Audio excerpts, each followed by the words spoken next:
Hey y'all, I wanted to get on here because I have been seeing some things online that are just breaking my mama's heart. So we're going to talk about bullying. But really what I want to talk about is the progression of bullies, how they move from preschool to elementary school to middle school to high school. One of the things that's really fascinating is when you go back in most kids' stories, there was always a bully. There was always somebody in your child's history who was not being kind. And it starts in preschool. There was a mom who found out from a mom that was picking up that her child was being bullied because the mother of the bully was apologizing that they had been contacted for the child's bad behavior. So this is really interesting. I mean, the dynamics of how you as a parent will know if a child is being mean to your child are going to be different depending on the school. It's something you definitely should look into. I mean, is it physical? Is it verbal? Is it just exclusion? What exactly does this bullying look like? And for all of us, we define it a little bit differently. I don't want to focus too much on what the bullying is.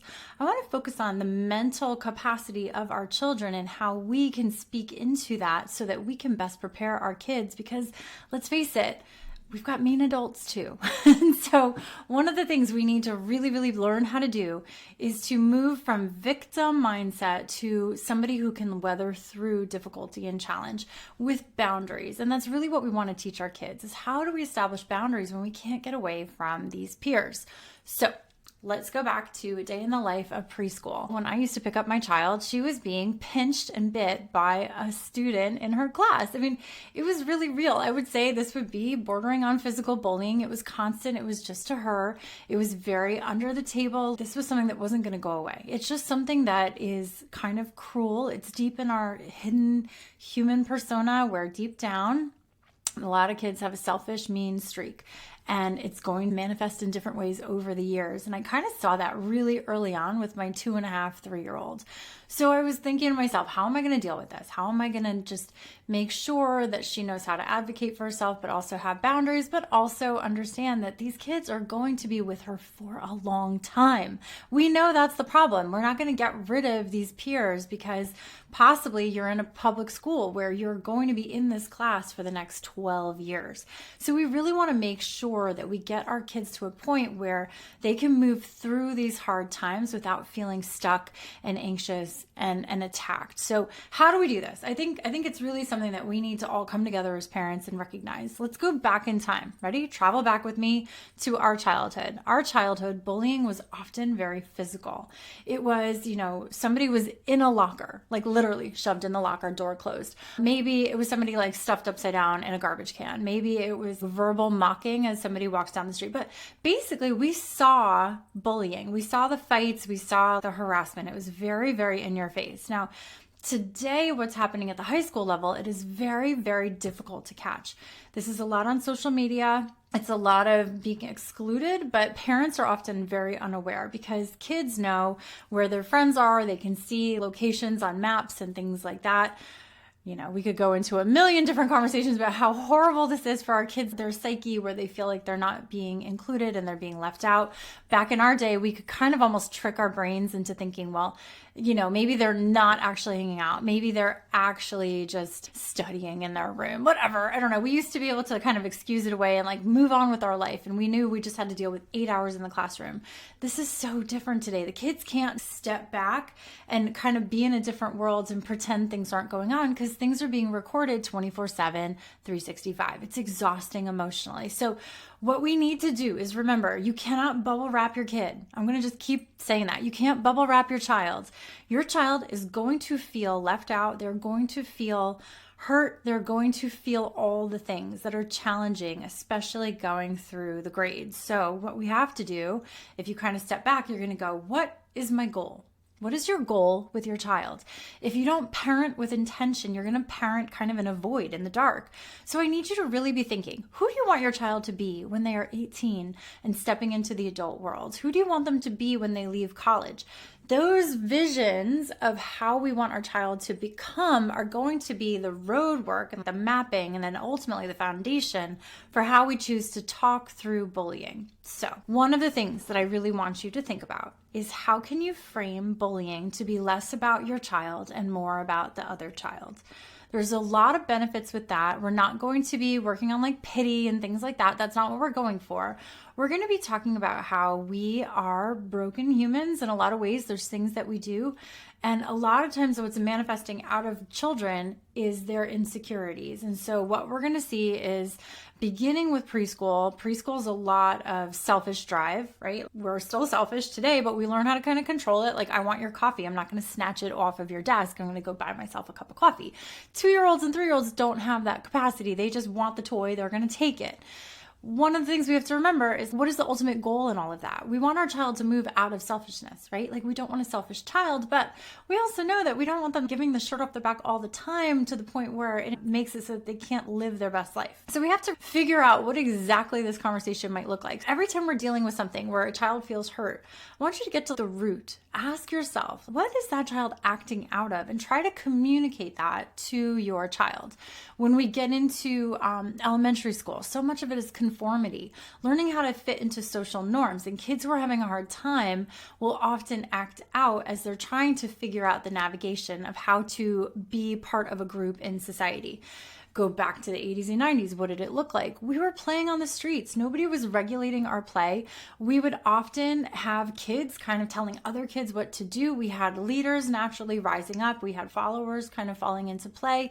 It kind of played into our personalities. It can adjust things. I don't know if it's horrible or good. I have my personal opinions about it. I think some of this is lacking today because we have parents kind of telling kids how to act and not letting them figure it out on their own. So a lot of what happened naturally in parks and on streets and in games like street hockey, whatever it is that you were doing, we kind of taught each other social norms. And it was done kind of physically, sometimes not in a way we would like it to be as a parent, but it was still taught. And the kids were learning and kind of incorporating and learning how to be part of a dysfunctional society in all the ways. Today, we have them in scheduled, organized activities. They don't have any free reign to argue things out and come to resolution. What I'm seeing in my classroom as you play this forward into the future is I'm seeing kids unable to have a good fight, to learn how to agree to disagree, to be okay with not having everybody agree with you, but being able to compromise. We used to work this out like we're picking teams. Somebody was always going to get hurt, but you eventually kind of understand the logic of it. You learn how to level up to meet the needs of a team. You rise up because socially you have to match a norm. Now it's done where everything is fair, parents step in. I don't think this is always beneficial to our kids. So when we see our kids on the playground being bullied, I want you to stop and just kind of go, what could this be that we are seeing manifest as like being mean, where possibly it's like something's not being allowed. Something needs to be taught in your child to match a social norm. Not that your child is broken. We're all working on becoming the next better self. So what is it that the kids are trying to communicate to your child? Could it be that they're not picking up on social cues? Could it be that they are not compromising? Could it be that your child is not giving away, where somebody wants to be in control and they're kind of butting heads? This is going to happen their whole life. If your child wants to be in control and somebody else is wanting to be in control, that personality type is not going anywhere. So just embrace it. That's your awesome, amazing, headstrong child. Love it. If you have a kid who's always like picked last and is always kind of like in the outskirts, you know what? We hire those people. Those are the bread and butter of a company. Those are the people that show up and they do the work and they just keep on trudging and they don't give up. We have all of these amazing, amazing adult personalities. As kids, it looks different. And what starts to happen is when parents step in too much or teachers step in too much, I don't think kids are finding themselves early enough. They're not recognizing their strengths, their giftings, their talents. They're not trusting in it. They're not trusting in themselves to work through hard times, to have a conversation with somebody who's really difficult to get along with. Even if it doesn't feel like they're winning in the conversation, they still need to learn how to get along. And this is really, really challenging. So start to think, where's the growth? And start to communicate that to your child. You know what? There are people I don't like. there's just people that are hard to get along with. I mean, I'm not going to be everybody's cup of tea. And we have to understand that and teach that to our child, because what they're seeing on the internet as they get into middle school and high schools, you have to be popular, you have to be liked, you have to have followers, you have to have people who want to be like you, dress like you want to influence people. The reality is the majority of us are not influencers. The majority of us are not going to be the leaders of the pack. We're going to want to assimilate into a different role. So that's okay. Let your child be okay with that. Praise them for it. Help them to see the value that they have, that their personality has. I really recommend a super easy personality test for kids like 4th, 5th grade and older is that simple animal personality test. It's the 4 animals. Am I a lion? Am I a beaver? Am I a golden retriever? Or am I an otter? They all have strengths. They all have weaknesses. We need all of these little personalities. Is it a perfect thing? No, but it's a really great conversation point for your child. And talk about it. Take it yourself. This is what I am. I didn't realize that about myself. Wow, these are some of my strengths and weaknesses, and this is how I counter it. And yeah, I do have a hard time dealing with this kind of personality. And do you have a hard time dealing with one of these Why? How could we maybe get along better with that kind of personality? What's the benefit of being friends with somebody who's not like you? And how can you just kind of accept them for their whole self without wanting to change who they are, recognizing that they just have different value and that they have different values? So we need to have these really relevant conversations, because these little people that we are raising are one day going to be grown-up people with grown-up problems. And so if you think you're having trouble in middle school, just address it now, because it can bubble up in their marriage and their jobs, and they're raising their own kids, or just being friends and feeling alone and isolated. Like, we want to make sure that we head it off at the pass, okay? Don't be scared of the conversations. The conversations are where there's beauty, and you don't have to know every answer. And guess what? By the time they're in like 4th grade, they're starting to realize mom and dad really don't know all the answers. Like, it's unbelievable. We're really kind of clueless. And they start to recognize that, and they're like, whoa. But what that does is it takes us down from like super mom. Like, we're not super mom anymore, but we start to get really real. That's when we get to have real conversations. And sometimes I'm like, I don't really know what to say. That's really hard. Acknowledge how hard it is. Acknowledge their feelings. But then ask them, when they said or when they did try to get to the facts. Just keep it very simple. What did your brain do? What thought went through their head? That's what you want to lock onto. What did you think when they said that? What did you think? And 9 times out of 10, I'm guaranteeing they're going to make it about themselves. They're going to say, oh, they were so mean. They thought I was anytime it's this, and like, just let them talk. What kind of feeling did they get from that moment? How did that incident on the playground make them feel? What thought created the feeling? Really lock that in. Let them talk about it. You don't want to let them tell stories in their mind. You want to keep them really grounded in reality. Our brains take things and make it huge. And so you want to help them make it a small incident. One of the ways to checkpoint that is to ask them, on a scale of 1 to 10, how bad was this fight? On a scale of 1 to 10, how bad was your day? Okay, well, what if this had happened? What would that be? Okay, so then do you want to change your number? What if so-and-so never talk to you again? How bad would that be? Oh, okay, so where are we now in comparison with that? Maybe we're at like 6 compared to a 10 day. But just trying to get them to checkpoint. You just want to make sure that their brain is able to really start to process logic and separate it from feeling. Feeling is not bad, but it's an indicator that we have a thought that needs to be addressed. So don't ever let them be afraid of their feelings. But then you can start to say, well, when you felt that way, how did you act? Like, how did you react? How did you respond? What was your body language like when you were talking to so-and-so?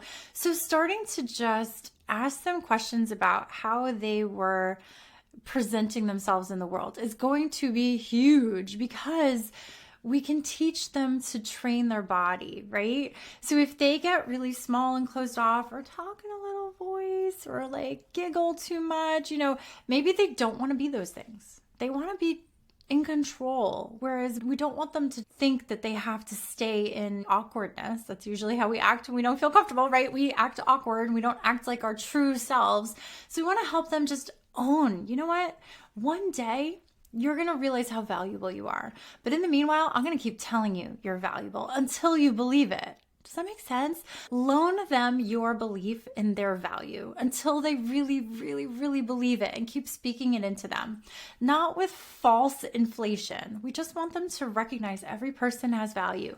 That kid who's being mean, tell them, why do you think they acted that way? What was their feeling in the moment? What were they thinking? What was their goal? Ask them to think from that person's perspective and try to get them to separate when somebody else is doing something. It's not always about you. And that's going to give them a little bit of control. Maybe that becomes your mantra, especially in the middle school years. Guys, y'all, middle school is hard. Teachers in middle school, God bless, I can't do it. I'm a high school teacher for a reason. That's a difficult age, mainly because there's such a spread, and you've got little kids with big kids. You've got some kids who are so highly developed, their prefrontal cortexes are super advanced, and then you've got kids who are just, normal, trudging along on the normal steps, and then you got kids who are lagging, and it is really visible in middle school, even into high school. Studies are showing the boys' prefrontal cortex is developing much slower. So we even have a stronger contrast between girls and boys. So now we have this huge spread where we've got girls developing faster. We've got boys developing about 2 years younger, maybe 1.5, but definitely there's a lag. And then you've got the spread within those two spreads. So we've got a wide variety as puberty hits. And yes, this makes it challenging. And so you're just going to have compassion for your child and help them to verbalize what they're going through. They are not all going to recognize how friends in different developmental levels are thinking and feeling and acting. And you can help them, because if your child is on the smaller end of that, where they're just kind of catching up and it's fine, they're going to all settle. I promise it does happen. It just, everybody in their own time. I teach in the high school. I would say lately, juniors, sometimes senior year. It used to be sophomore year, but we're finding a little bit of a lag. But really, they settle into their own, typically junior year. So they've got some time where they're going to be in a really uncomfortable place. And some kids don't even find it until they've graduated. And that also is still normal. So we want to help them. What we're really working on is helping them to feel like they belong, helping them to understand social norms, talking to them about how there's a separation of why that's happening. It's not about them, it's about me. Don't let them stay in that victim mentality. They are not a victim if they can free their minds from it. So what I mean by that is when you tell yourself, that person made me feel, it's just not true. I'm not able to make you feel anything. You think a thought, and then I have to approve that thought in my mind, if that makes sense. So what's going to happen is if somebody walks in and is like, oh, nice outfit. Okay, we all know what that means, right? But I can think a thought. I can be like, she just have different style. Okay, that's not going to make me feel victimized, right? She just doesn't get me. Or can be like, I must look so bad. I have to go check myself in the mirror. A little bit of anxiety there, right? A little bit of worry. Or I'm so mad that mom and dad didn't let me go shopping and I told them everybody else is wearing different clothes and I'm still wearing the clothes from last year. Anger, right? We don't want them to stay in these feelings that are not helpful. So we want them to be able to choose. Yes, you're going to have a thought that's going to create a feeling. Do we want to keep it? That's our choice. That's our superpower right there, guys. We don't have to keep our thoughts. Your kids need to learn. You don't have to hold a thought. You can change your mind. Change your mind. You know what? That bully, I'm going to kind of let it just roll off my back. I'm going to take it to who needs to hear it. If it is physical, I'm going to create a boundary of protection for my self-preservation. But what they say, I don't have to believe. I don't have to. That bully only has power over your child when they believe what they're being told. So rewrite the story. That's your mom's superpower. That's your dad's superpower, to help your child rewrite their thinking about themselves, choosing who they want to become, choosing what voices to believe and what voices to filter out. This is critical as they're on social media and they're being bombarded by voices telling them what to think, what to do. What's going to happen is they are never going to feel like enough. That insecurity is going to be there, and it's going to be indefinite if we're not careful. So we want to make sure that they don't get stuck in a lack of identity. High school is all about solidifying your identity. When we were kids, go back in time with me, 80s, 90s, whenever you were a kid, maybe early 2000s, you had minimal minimal feeds into your life. We had maybe MTV, we had maybe 20 channels to watch, we had a couple of news stations. The world was not globally connected at this point. We had our neutral, like the nucleus family, we had like the surrounding community. Today, that's not how it is. Your kids are being fed information from so many groups. We've got more diversity in America. We've got global communities online. We've got kids in like gaming with friends in Europe. I mean, like all over the place. So we have to really be careful, because what's happening, your kids are not slower. I want you to hear that. They're actually faster in a lot of ways. But what's going on is they have a lot more information to process, digest, and choose what voices to hear. Does that kind of make sense? So we want to just stop and go, okay, how do we help our child isolate who they want to listen to? And we don't want them listening to voices that are creating negativity in their feelings, because when we have a negative feeling and we choose to keep it, which by the way, negative feelings are not horrible. If somebody passes away, it would be really weird to feel joy, right? That's weird. We want to have negative feelings, but we don't want to keep the negative feelings that aren't serving in our life. We have to work through the negative feeling. Don't avoid it. So when we're doing this, we're going to kind of think about, how do we work with our child who's sad, who feels isolated and attacked and maybe is feeling excluded right now, all negative feelings. We're going to help them work through that. What is the good we can find there? Why do you think that's happening? Where can we do some self-growth, some self-development? Where can we lean into this space of quiet, of maybe being alone, and go, what could I use this time for? And I think that is the most amazing thing in middle school. When your child is feeling a little bit isolated and excluded, this is game on. This is when we as parents need to step in and get them to develop skills, to get them to have things that they're going to bring to the world that have value. Gaming makes me really nervous. It spends a lot of time wasted. There's not a lot of self-development value created. We need to allow for boredom in middle school. Bored middle schoolers will naturally be curious and will want to discover things about themselves, because that's kind of where they're leading into. What group do I want to fit in with? What do they do? How do I want to look? How do I want to act? How do I want to dress? How do I want to present in the world? How do I want to feel about myself? That's middle school. They're all trying to conform. They're wearing the same clothes. They're buying the same shoes. If you walk through any high school, there's going to be a vibe. There's a culture there. And it's a lot of belonging. That's what they really want. But when you belong, you also are respected.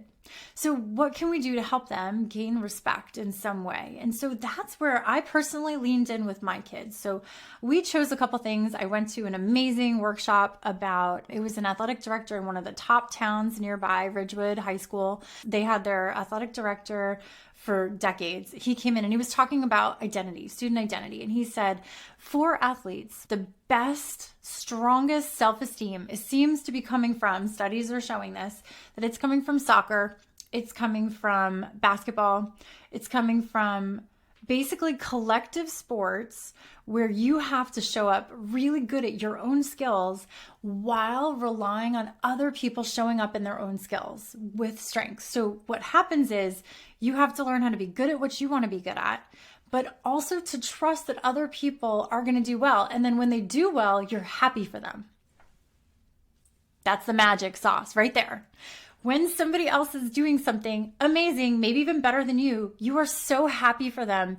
First of all, everybody wins, right? When everybody shows up at their best, everybody wins. That's kind of life, right?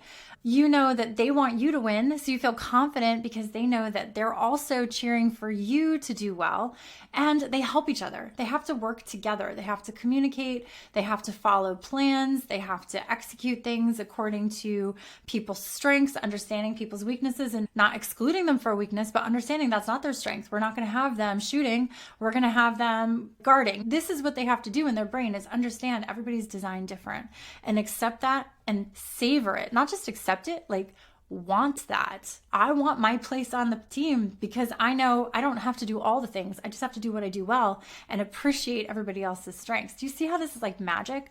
This also happens in the band room, orchestra rooms. This is exactly how everybody relies. Now, my kids personally were not into the music scene in that way, but then what I did was I wanted my kids to tap into creativity. This is one of the things that's dying in our country is creativity in our kids. And I think a lot of it is that they're just not bored. We were bored. I mean, I remember counting tiles in the classroom on the ceiling. I remember just kind of like spinning in a swing in my backyard in circles because I had nothing to do. And while I'm doing that, my brain would be wandering and being creative. We're not creating boredom space. And what happens in boredom space is you start to think outside the box. You have to figure out, what could I do that would be interesting? And that is what makes you interesting. And have you noticed that people being interesting is going away? But anyway, that's what I want you to let your kids do. I want them to figure out, how can I be interesting? How can I be somebody that people celebrate yet want and need on a team? And I mean team in like a world sense. Remember, school is so temporary. We need them to be ready for the real world. So what skills can we develop? I think a lot of this is going to be bringing them to your work, letting them see what you do for a living, encouraging them in their academic work, helping them with group projects. Guys, group projects, whoa, they're just grouped by age, sometimes gender, not even, and they're just kind of like lumped together. We would never in an adult world be in a group setting trying to work on a project where like nobody really knows their roles, nobody has a skill, nobody needs each other. They're all just kind of like infighting. That's like the worst thing ever, but we have designed school this way. So that's how it is. So you can help them with that and just tell them, this isn't the real world. It's okay. Just get through it. Just get through it. What do you need to do? How can you feel about them to love them, but not make them change? And how can you advocate for yourself? One of the things I like to do is when a kid is doing group projects, have them highlight what they have done in a color. Maybe after the project is over, right before they submit, not highlight, but like change the font color to blue. And then email the teacher. Hey, just want to let you know everything in blue I contributed. I just want you to know that. Boom, done. You can just do that. It's not a big deal. I usually make all my students color code all of what they contributed just so that I can see, wow, 80% of the content seems to be created by Sammy. Can you guys explain that? Super helpful. But it's just something that like we just don't think about it. But as adults, it's really hard. Kids are really struggling with this. So understand where they're at, help them with that like hard, what's the thought about it, help them work through that and give them better thoughts. Well, I'm just learning how to deal with people that don't think like me. And I'm understanding that their weaknesses, I can help with that. That's something I'm good at. So maybe when somebody's really frustrated, you could be like, yeah, well, now we see one of your strengths. Beautiful. Awesome. You're winning. This is what we want to do. Change the mindset, because we're going to talk high school later. But by the time you get in high school, this just all kind of comes together. It comes to fruition because high school is where we start to see the identities separating out. We start to see kids living in their own comfort if they're doing this well. So I will see kids who didn't navigate all of this well with their minds starting to kind of close in, starting to be nervous about letting people in, having a little bit of anxiety that other people have it all figured out and I don't. And it starts to become a running little conversation in their head that gets super negative. So if we head it off earlier, which really starts with preschool, mamas and dads, you may think it doesn't matter right now. It does. Preschool, elementary, middle, it really, really matters having these conversations, helping them choose healthy thoughts, because by the time they're in high school, they're living out those healthy thoughts. So if I see kids who really have settled into their identity, they're not dramatic, they're not having big conflict, they're not fighting, they tend to have a style of their own. They don't feel like they have to keep up with everybody and match everybody. They've left that middle school kind of like needing to be the sameness. And they're starting to live out like, I have a purpose and it's unique to me. So that is my biblical ending that I wanted to kind of remind you. As you parent, think about your end goal. Your end goal is that your child will be confident enough to live out their purpose, to live out the true identity that they were born to become. So I love that. God has a purpose for your child. You have to trust that. Trust it before your child does. Let them borrow your hope. And as you parent through these stages of life, and some are trickier than others, just understand that your child is going to be different, and let them love themselves as they are, and let them start to acknowledge that other people have giftings too, and that they can see them, and that they can forgive them for things that they're not so good at and that they're not so sure how to deal with. Because when somebody's not good at handling their emotion, it's going to act out. And so we can have compassion for people who are struggling. And we can say, well, I know that was really painful. I'm going to not hang out with that person so much maybe, or if they're being mean today, I'm going to create space or whatever. But at the same time, just kind of helping them to work through the thought, because these kids are not going anywhere. You got decades. I don't want to scare you. Decade and a half together or more. If you're in a public school, you're in it for the long haul. Much love to you all. I pray that you have amazing, amazing conversations with your kids, deep, thoughtful ones, and don't let them be a victim. Help them to choose the thought that's going to get them through the hard times with poise and confidence and joy. www.selffoundry.com